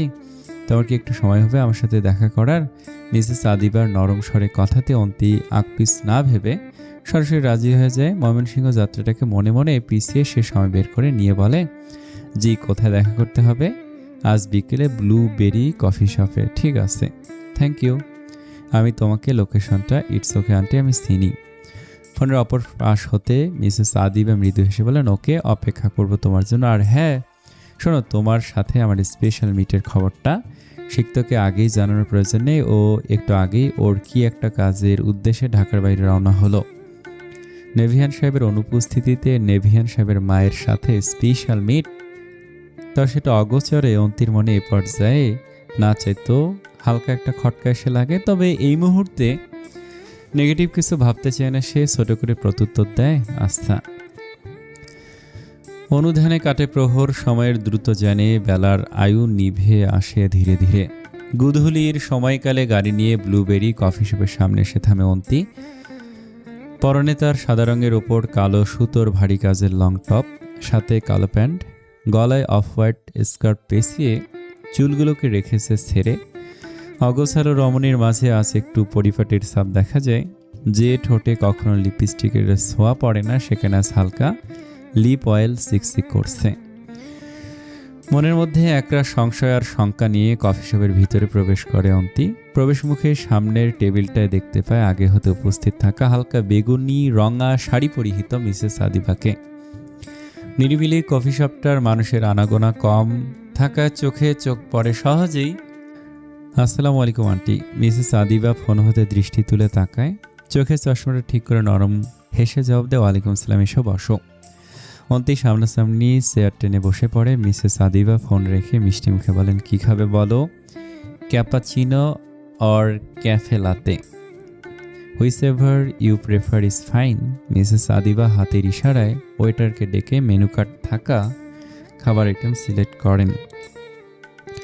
দুটো ক্যাফে লাতে, স্ন্যাক্সের মধ্যে চিকেন চিজ স্যান্ডউইচ অ্যান্ড ডেজার্টের মধ্যে ব্লুবেরি কফি শপের special item blueberry cheese cake order confirm করেন। ওইটা চলে যেতে দুহাত ভাঁজ করে টেবিলে রেখে অন্তির দিকে পূর্ণ মনোযোগ দিয়ে বলেন, শিখতের মতে তুমি নেহেরিসের মতো একটা ছোট বাচ্চা, তো এই ছোট বাচ্চাদের খাবারের পছন্দের অর্ডার দিলাম, আই হোপ তুমি পছন্দ করবে। মিসেস আদিবার কথার প্রত্যুত্তরে মৃদু হাসে অন্তি। সেই সাথে ভদ্রমহিলার হতে স্নেহের আভাস পেতে কিছুটা হাফ ছেড়ে বাঁচে। সে মনে মনে পুঞ্জীভূত ভয়গুলোকে কাটিয়ে সহজ হওয়ার চেষ্টা করে। এতক্ষণে তো ভয় জমিয়েছিল কেমন বিহেভ করবে না করবে ভেবে, এখন মনে হচ্ছে যা হবে পজিটিভ কিছুই হবে হয়তো। দিনকাল কেমন চলছে তোমার? জি ভালো।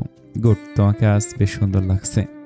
অন্তি সত্যি সত্যি অবাক না হয়ে পারে না। মিসেস আদিবার মুখে তার প্রশংসা শুরুর দিনগুলোর কথা মনে পড়ছে, যেদিন প্রথম সাক্ষাৎ হয়েছিল তাদের। এভাবে আন্টি তাকে প্রশংসা করেছিল, কিন্তু মাঝে তো বয়ে গিয়েছে কালবৈশাখী ঝড়। এরপরেও thank you aunty. Welcome. Actually আমি তোমার সাথে ফ্রি মাইন্ডে কিছু কথা বলতে চাই। তুমি যদি আমার সাথে একটু কোঅপারেট করো খুশি হব। প্লিজ হেজিটেট ফিল করবেন না, আমি শুনছি আপনার কথা। ধন্যবাদ। মিসেস আদিবা গলা স্বর টেনে নিজেকে স্বাভাবিক রেখে স্মিত মুখে বলেন, তুমি হয়তো শিক্ষককে নতুন নতুন চেনো, হতে পারে কয়েকদিনের পরিচয় মাত্র, বাট আমি তো মা, আমি আমার ছেলের নারী নক্ষত্র চিনি। শিক্ত খুব স্ট্রিক একটা ছেলে, ডেইলি চলাফেরা, ওঠা বসা, কাজ সব কিছুতে ও সিকোয়েন্সে মেনে চলে। এমনকি ড্রেস সেন্সের ব্যাপারেও অতিরিক্ত চুজি, একটু এদিক ওদিক হতে দেয় না। ও ছোটো হতে এভাবেই বেড়ে ওঠা। মানে আমি বোঝাতে চাইছি ওর লাইফস্টাইলটাই পুরোটা আলাদা যদি তোমার সাথে তুলনা করি। প্লিজ তুলনা বলতে আবার এটা ভাববে না আমি তোমার গুণ নিয়ে প্রশ্ন তুলছি। আমি জাস্ট বোঝাতে চাইছি অপোজিট ফ্রম। তুমি হাসি খুশি প্রাণবন্ত একটা মেয়ে, ওপেন মাইন্ডেড। ওর জীবন আর তোমার জীবনের পার্সপেক্টিভ পুরোটাই আলাদা। অন্তির ঠোঁট সামান্য প্রসারিত হয়ে যায়। মিসেস আদিবার সূক্ষ্ম কথার ভাঁজ বুঝে দৃষ্টি নামিয়ে সে টেবিলের দিকে তাকিয়ে থাকে। তার জীবনে এত সহজে সব কিছু মিলবে আদৌ এমন হয়েছে কখনো? হয়নি তো। তাহলে আজ কেন এত পজিটিভিটি নিয়েছিল? হলো তো ধূলিসাৎ। তোমরা হয়তো বুঝতে পারছো না এখন এই বিষয়টা কতটা জটিল, বাট আমি তো সংসার জীবন দেখে এসেছি এতকাল। আমার এই বিষয়ে কনসেপ্ট আছে। অপোজিটস অ্যাট্রাক্ট বলতে একটা বিষয় আছে সাইকোলজিতে, যেটা ইউজ করা হয়। ধরো তুমি চাইছো ফ্রিডম, তোমার বিপরীত পাশের মানুষ চাইছে তুমি নিজেকে নিয়ন্ত্রণে রাখো। সে হয়তো লজিক্যাল আর্গুমেন্টে গিয়েছে, সেখানে তুমি ইমোশনাল হয়ে পড়েছ, নিজেকে বন্দী ভাবতে শুরু করেছে এবং সম্পর্কটাকে তোমার কাছে ভীষণ কঠিন লাগছে। আমি এসব কিছু কিন্তু বিয়ে পরবর্তী বিষয়টা নিয়ে বলছি বা সময়টা নিয়ে।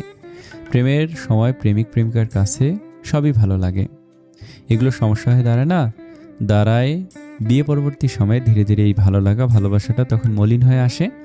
প্রতিদিন দেখা যাবে ব্যস্ততার সাথে ফেস টু ফেস কনভারসেশনে তোমরা টায়ার্ড হয়ে উঠেছ, শুধু ভুল আর ভুলই বের হচ্ছে। দুজন দু মেরুর হয়ে সম্পর্কে স্টেবল রাখা সহজ নয়। তুমি হয়তো ভাবছো আমি হয়তো চাইছি না এই সম্পর্কটা, এই কারণে এসব বলছি, বাট ট্রাস্ট মি, এমন কিছুই না। আমি চাই তোমরা দুজনেই ভালো থাকো দুজনের লাইফে।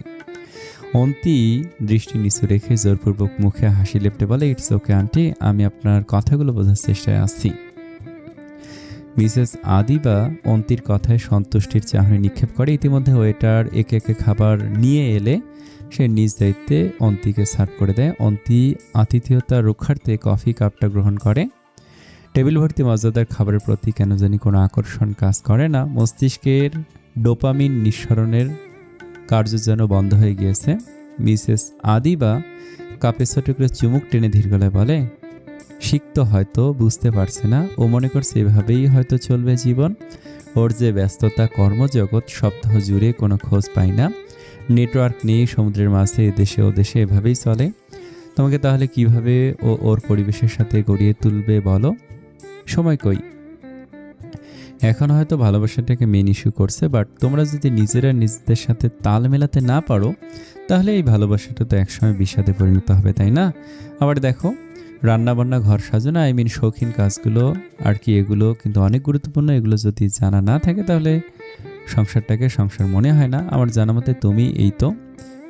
আমার রান্নাবান্না বা ফ্যান্সি ওয়ার্ড সম্পর্কে ধারণা নেই। অন্তির অকপটে স্বীকারোক্তিতে মিসেস আদিবা আলতা হাসেন কফিতে ফের চুমুক টেনে সুস্থির গলায় বলেন, আমি কি তাহলে বোঝাতে পেরেছি?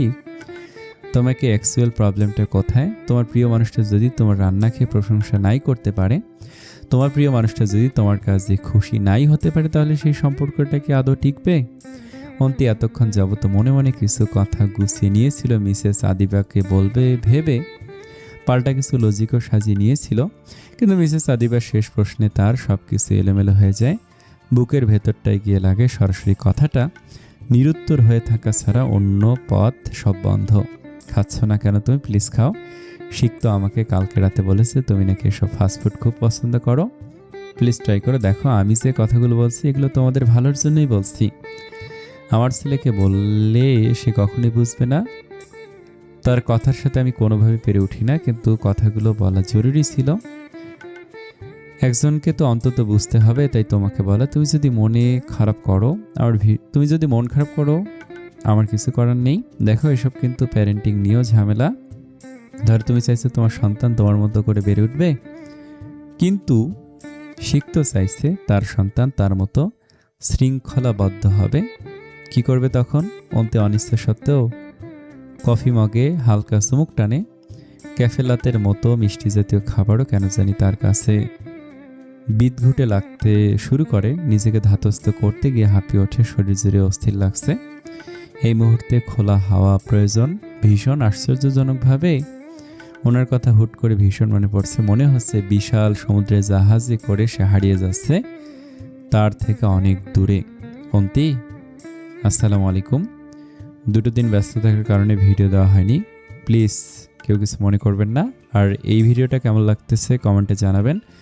আজকে থেকে ইনশাল্লাহ প্রতিদিনই ভিডিও আসবে। আর আপনারা যারা মন খারাপ করে আছেন, প্লিজ মন খারাপ করবেন না। এই ভিডিওটাতে বেশি বেশি লাইক করবেন, কমেন্ট করবেন। অনেক ভালো থাকবেন। আসসালামু আলাইকুম।